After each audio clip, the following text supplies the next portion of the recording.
ইরানের ওপর ইসরায়েল যুক্তরাষ্ট্রের হামলার পর থেকেই আলোচনার তুঙ্গে হরমুজ প্রণালী।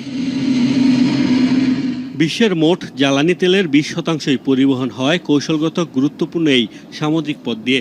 দিনের হিসাবে প্রায় 2,10,00,000 ব্যারেল ক্রুড অয়েল। যুদ্ধ শুরুর পর ইরান ঘোষণা দেয় তাদের কোনো শত্রু দেশের জাহাজ চলাচল করতে দেয়া হবে না হরমুজ প্রণালী দিয়ে। হামলা করা হয় একাধিক জাহাজেও।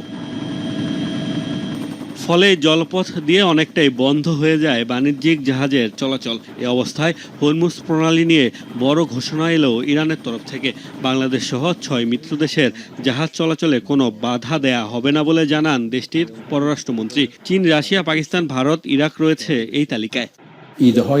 অনেক দেশ আমাদের সঙ্গে যোগাযোগ করেছে এবং এই প্রণালী দিয়ে নিরাপদে পারাপারে নিশ্চয়তা চেয়েছে।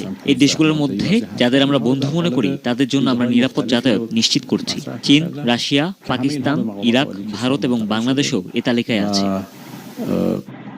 বাংলাদেশ প্রসঙ্গ আলাদাভাবে উল্লেখ করেন আরাকচি। জানান, যুদ্ধের পর থেকে যোগাযোগ রক্ষা করে আসছে বাংলাদেশ।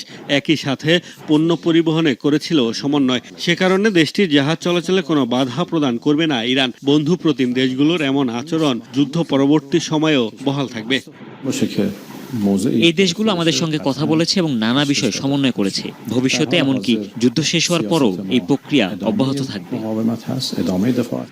এদিকে হরমুজ প্রণালী দিয়ে ইরানের অবস্থানের কঠোর সমালোচনা করেছে আরব আমিরাত ভিত্তিক জ্বালানি প্রতিষ্ঠান অ্যাডনক। এর প্রধান নির্বাহী অভিযোগ জানিয়ে বলেন, তেহরানের কর্মকাণ্ড অর্থনৈতিক সন্ত্রাসবাদের শামিল।